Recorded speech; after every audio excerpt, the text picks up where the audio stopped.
ओम शांति। हम सुन रहे हैं आदरणीय दादी प्रकाश मणि जी के अंग संग रहने वाले उन महान आत्माओं के जिगरी अनुभव जो उन्होंने दादी जी के साथ ऐसे अनमोल पल बिताए हैं, जिसका वर्णन करते आज भी उनके सामने वो ममतामयी मूर्त प्रत्यक्ष हो जाती है और उसे सुनकर हम सभी ब्रह्मावत्स भी साकार यादों की वो अनसुनी कहानियों को समक्ष प्राप्त कर पा रहे हैं। बात चल रही थी कि दादी जी कैसे जो संकल्प करती थी उसको पूरा संकल्प से ही सिद्ध कर देती थी और दादी का कहा होकर ही रहता था। सन 1976 की बात है। बहन बता रहे हैं कि मेरे पास एक छोटी बहन रहा करती थी जिनका नाम नीलम था और दादी हम दोनों को साथ रहे। भले अलग अलग बैकग्राउंड से आए हैं हम, लेकिन वो ट्यूनिंग हमारी साथ रहे, सेवाओं में हमारी समान बुद्धि समानता बनी रहे। उसके लिए प्यार से मेरा कमलेश नाम, उसका नीलम नाम, तो दादी बुलाती थी नील कमल की जोड़ी आई है। पत्र भी कई बार दादी लिखती थी तो एड्रेस करते हुए लिखती थी नील कमल, ऐसे ही संबोधित करती थी।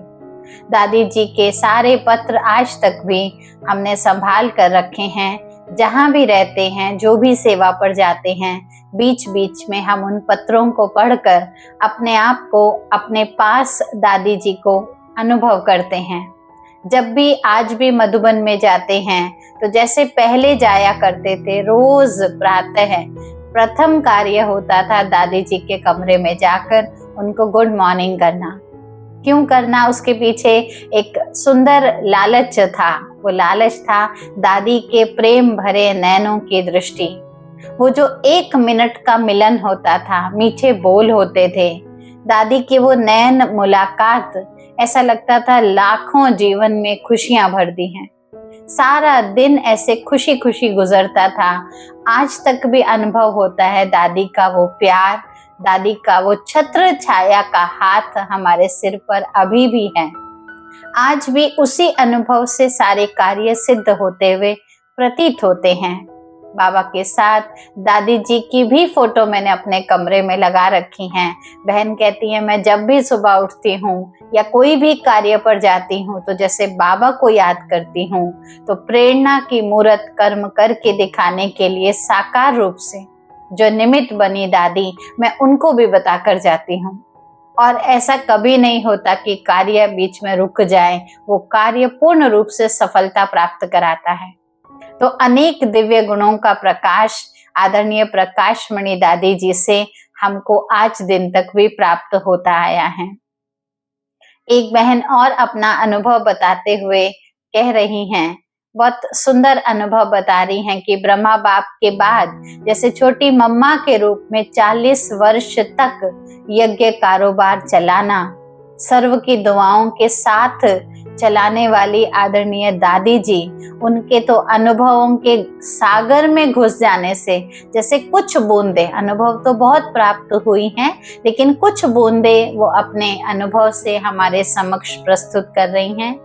बता रही हैं 1978 में हमारे पास में ही शहर में एक बहुत बड़ा मेला लग रहा था। उस समय माता जी हमारे ज्ञान में चलती थी और वो उस मेले में जो सेवाएं होती हैं, भिन्न भिन्न प्रकार की सेवाएं, किसी की डेकोरेशन की, किसी की सेटिंग की, किसी की भोजन खिलाने की, तो सेवा अर्थ माता जी गई हुई थी। मेले का उद्घाटन करने के लिए दादी प्रकाश मणि जी और जैसे हम सुन रहे थे दीदी मनमोहिनी जी, दोनों की जोड़ी हुआ करती थी, दोनों ही आए थे। तो हमारी माता जी भी बता रहे हैं बहन देखने के लिए गई। अब वो देखने में माता जी बहुत ही साधारण, भोली और बड़े संकोच में, कोई ऐसे नहीं कि फ्रंट फुट पे चले जाएं, संकोच में रहने वाली, और क्योंकि घर से बांधेली भी थी, लेकिन लगन बहुत थी बाबा के प्रति। सारा समय बाबा की याद में जैसे खोई रहती थी। माता जी ने सोचा जब सब लोग और सेवाएं कर रहे हैं, हर एक ने अपनी अपनी सेवा ढूंढ ली और निश्चित रूप से उसमें मग्न हुए पड़े हैं, तो उनका ध्यान गया कि जो बर्तनों की सफाई है वहां पर सेवा पे कोई नहीं बैठा। तो सोचा कोई नहीं, मैं वही सेवा कर लूं, क्योंकि भोली थी, साधारण भाव से सेवा के प्रति बड़ी भावना थी। तो कहा कोई बात नहीं, मैं वही सेवा कर लेती। और सुबह क्लास के बाद सारा दिन निरसंकल्प रूप से अथक होकर ये सेवा कई दिनों तक चलती रही और माताजी वही बर्तन की सेवा पर लगातार लगी रही। बीच में थोड़ी देर के लिए इधर उधर उठती थी अगर कोई आवश्यकता हो, अन्यथा उस सेवा को जैसे उन्होंने जमकर पकड़ ही लिया था। दादी दीदी के आने के बाद भी उनका फोकस सारा कहाँ था? माताजी का सेवा पर था। वो बर्तनों की सेवा में उसी प्रकार उसी भाव से लगी हुई थी। तो जब दोपहर का समय खाने का हुआ और दादी जी और दीदी जी दोनों भोजन पर आए, तो सब लोग उनके आगे पीछे सेवा पर लग गए, क्योंकि हर एक को रहता था इतनी बड़ी महान विभूतियां पहुंची हैं, तो थोड़ी बहुत सेवा आसपास करने से उनकी दृष्टि भी पड़ जाएगी, उनके वरदान भी मिल जाएंगे। तो दृष्टि और वरदान पाने की भावना से हर एक के मन में सेवा के प्रति, एक आसपास की सेवा ढूंढने के प्रति एक लगन लगी हुई थी। माता जी को इन बातों से कोई लेना देना नहीं था। उनको सिर्फ और सिर्फ वो बेखबर भगवान की सेवा मुझे करनी है, उस सेवा में तत्पर थी।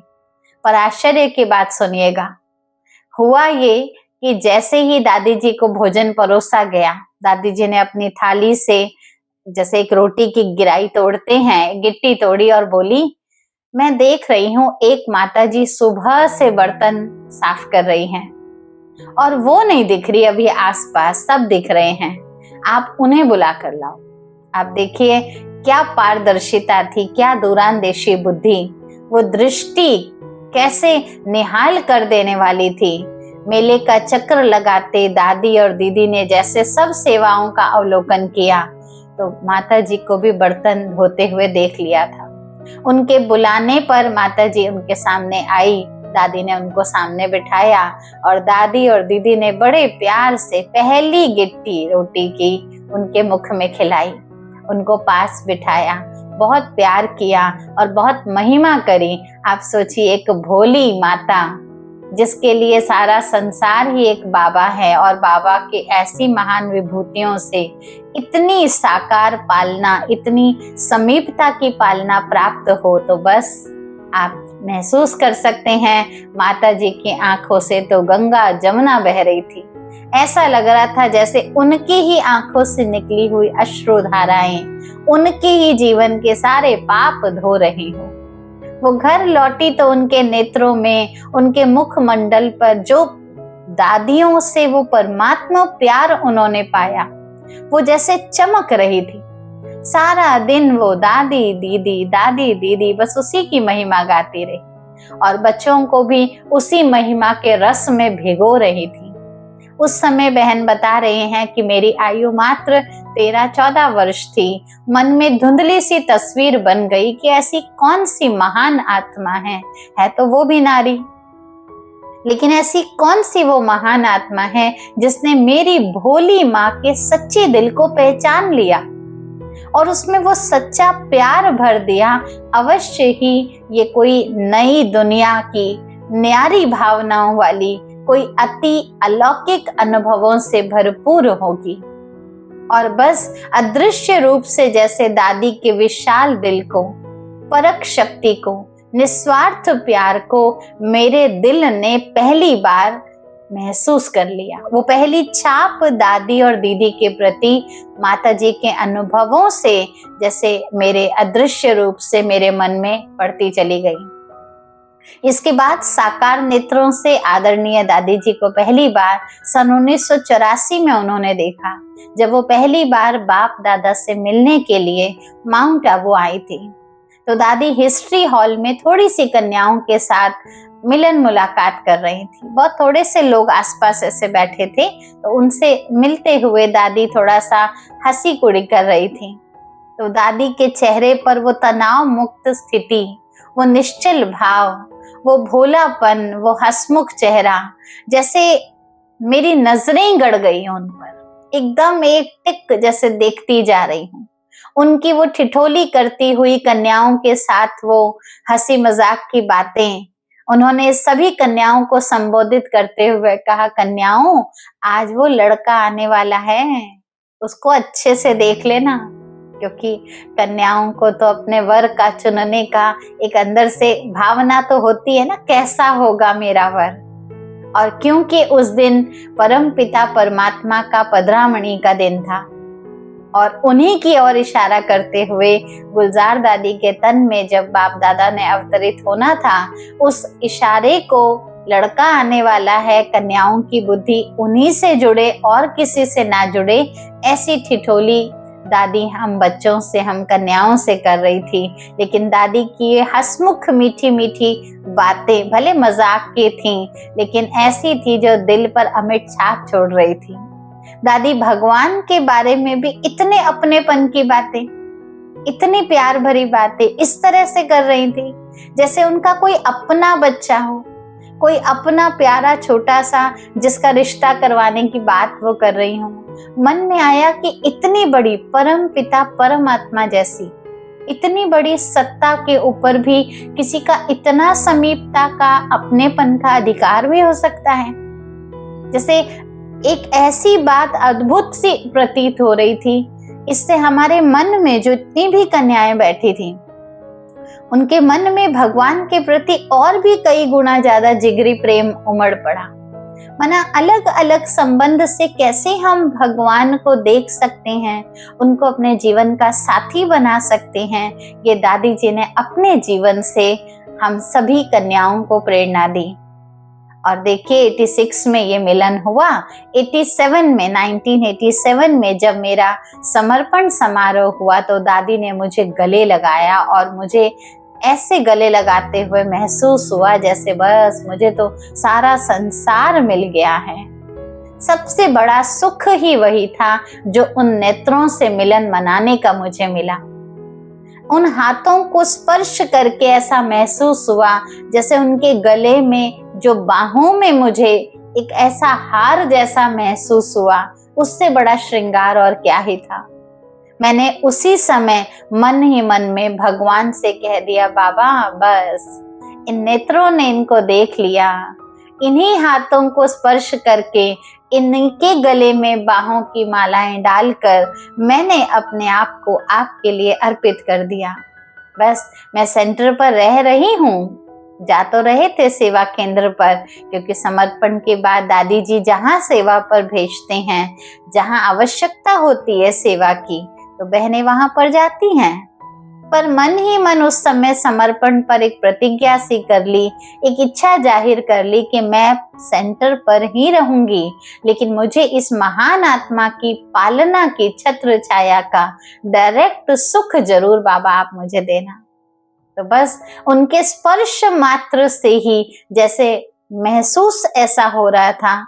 बहन बता रहे हैं कि मुझे ये नहीं लग रहा था मैं किसी कुर्सी पे बैठी हूँ, ऐसा लग रहा था मैं बाबा की गोद में बैठी हूँ। दादी और बाबा कोई अलग नहीं है, ये दो नहीं एक अनुभव हो रहे थे। और देखिए उस समय के मन के निकले हुए भाव भगवान ने कैसे मेरी आशा पूरी कर दी। जो सन 2000 में किसी कारणवश शांतिवन में सेवा अर्थ आना हुआ और आत्म प्रकाश भाई जी के साथ जो प्रेस में छपाई का कार्य होता था, लेख लेखन का कार्य होता था, उस कार्य अर्थ मुझे 2007 तक दादी जी के अंग संग रहने का मौका मिला। कई बार आत्म प्रकाश भाई जी के साथ या फिर अकेले भी दादी जी से व्यक्तिगत रूप से भी मिलने का सौभाग्य प्राप्त होता रहा। उनसे मिलने के अवसर जैसे ही मालूम पड़ता था मैं ये छपाने के लिए जा रही हूँ, तो दादी से एक बार अप्रूवल लेना होगा, तो बस बहाने ढूंढते थे कि दादी के पास पहुंचे और उनसे मिले। बस वो खबर सुनकर ही जैसे रूह प्रफुल्लित हो जाती थी। कोई औपचारिकता नहीं, माना कोई फॉर्मेलिटी हो, मिलना है, अपॉइंटमेंट लो, ऐसा नहीं लगता था। अपनी दादी हैं, सारा संसार जैसे अपना है। अपनेपन की ऐसी गहरी फीलिंग आती थी जो मन में कहीं भी किसी प्रकार की संकुचित होना, मन से कोई बातों को समेट कर रखना, नहीं ऐसे नहीं बोलना, ऐसे बोलना है, कुछ भी नहीं होता था। जो दिल में होता था वो मुख में होता था, जो कहना होता था हम दादी जी से दिल खोल कर बताते थे, और दादी एक एक बात बहुत ध्यान से सुनती थी, सुनते सुनते बहुत खुश भी होती थी और वरदानी हाथ भी उठाकर वरदान देती थी। ऐसा महसूस होता था उनके ये जो मिलन के समय का वरदान हमें प्राप्त हो रहा है, वही वरदान हर कदम मुझ आत्मा को आगे बढ़ा रहा है। कई बार आत्म प्रकाश भाई जी जब मेरे विषय में सेवाओं का वर्णन करते हुए कुछ अच्छी महिमा मेरी कर देते थे, तो दादी जी सिर पर हाथ घुमा देती थी, कई बार तो गोद में ऐसे लेटा देती थी, माथा चूम लेती थी। यानी कि भाव ऐसा था कि जो मन में एक अंदर से सूक्ष्म रूप से एक कमी महसूस होती थी कि हमने साकार बाबा को नहीं देखा, वो पालना देकर दादी जी ने उस कमी को कब भरपूर कर दिया, जो वो प्रश्न ही जीवन से समाप्त हो गया। ऐसा लगता था बाबा को देखा, दादी को देखा, या दादी को देखा तो बाबा को देखा। इतना ही समानता की प्रेम भरी पालना दादी जी से मिली। दादी कितनी निरअहंकारी थी, क्योंकि आदरणीय भ्राता जगदीश जी के जाने के बाद दादी जी के नाम से, क्योंकि उनके होते वही लेख लिखा करते थे, लेकिन उनके बाद ज्ञानामृत में और पत्रिकाओं में सर्वप्रथम जो पृष्ठ आता था उस पर लिखता था दादी जी के द्वारा दिए गए 2 शब्द। तो वो 2 शब्द जैसे दादी जी की तरफ से मुझे लिखने का, मुझ आत्मा को लिखने का ये सौभाग्य प्राप्त हुआ था, तो दादी जी जब उन 2 शब्दों को खास पढ़ती थी, दादी जी के द्वारा दिए गए वो 2 वरदानी बोल, तो बहुत खुश हो जाते थे, ये तुमने कैसे लिखा।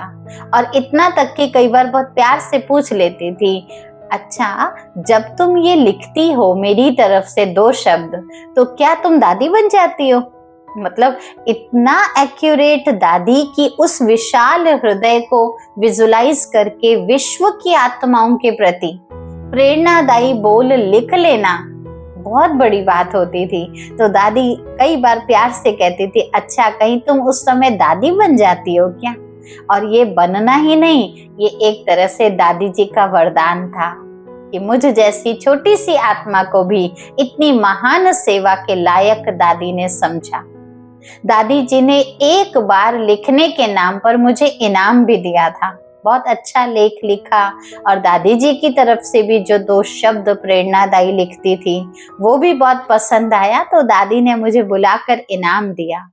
जब भी दादी बुलाती थी तो मैं दादी जी के सामने नीचे बैठती थी, कुर्सी पर बराबर सोफे पर नहीं, नीचे बैठती थी, लेकिन दादी हमेशा अपने साथ सोफे पे बिठाती थी। जब आबू में भी 4 साल लगातार बरसात नहीं हुई थी, पानी की बहुत कमी थी, एक समय की बात है कि दादी जी से मिलने में कॉटेज में गई थी, दादी जी के कॉटेज में, और कुछ वार्तालाप ऐसे चल रही थी, उसी को वेरिफिकेशन करने गई। तब दादी जी की जो सेवा साथी बहन थी वो दादी को दवाई दे रही थी, और दादी दवाई देने के लिए जैसे ही ग्लास उठाने लगी तो दादी ने कहा, देखो मुझे तो 1 गोली खानी है, इतना सारा पानी तो इसमें पिया भी नहीं जाएगा, तो ऐसा करो ये आधा ग्लास पानी भी क्यों वेस्ट हो, तो तुम मुझे अभी पहले आधा ग्लास दो।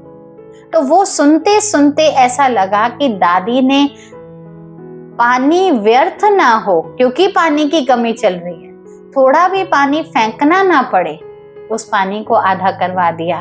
दादी के इस बचत के संस्कार ने कथनी करनी की एकता और समर्पित भाई बहनों के भी पानी की बचत के संस्कार को बढ़ाया। उस संस्कार के कारण जो सूखेपन के वो दिन थे, पानी की जो कमी थी, वो बहुत आराम से गुजर गए। ऐसी छोटी छोटी दादी जी के साथ के जो भी ऐसे वाक्यांश होते थे वो हम सभी आत्माओं को इतनी प्रेरणा प्रदान करते थे, जो दादी का सच में ही जीवन हम सभी को एक एक पल में शिक्षारत रहा था। 25 अगस्त 2007 को ऐसी दादी जी अपनी कर्मातीत संपूर्ण अवस्था को प्राप्त हुई। अंत समय तक भी दादी जी मुरली और मुरली के प्रति इतनी इतनी रिगार्डफुल थी, भले होश नहीं भी होता था, आंख खोलती थी, लेकिन आंख खोल कर भी वो दृष्टि देना, वो पालना देना, और व्यर्थ जैसे ही कोई बात हो तो आंख बंद कर लेना। उपराम हो चुकी थी दादी उन दिनों, और जब भी कोई समाचार की बात करते थे दादी बिल्कुल रिस्पॉन्स नहीं करती थी, लेकिन कोई मुरली की पॉइंट की बात करते थे दादी तुरंत आंख खोलकर सिर हिलाकर रिस्पॉन्स देती थी। तो जैसे उनका जीवन परमात्मा की मुरली की धुन के समान ऐसे समर्पित हो चुका था, जो अंग अंग ईश्वरीय सेवा अंत तक करता रहा। आज भी ऐसी दादी जी की प्रेरणाओं से हम सभी ब्रह्मावत्स लाखों करोड़ों की अंदाज में अपना जीवन उमंग उत्साह से बहुत ही सार्थक बना रहे हैं। इतने ऊंचे मुकाम तक प्राप्त करने के लिए स्वयं को हम कैसे दादी जी की इन अनुभवों को अपना साथी बना लेते हैं, ऐसी दादी जी को हम सभी की ओर से दिल से शत शत प्रणाम। ओम शांति।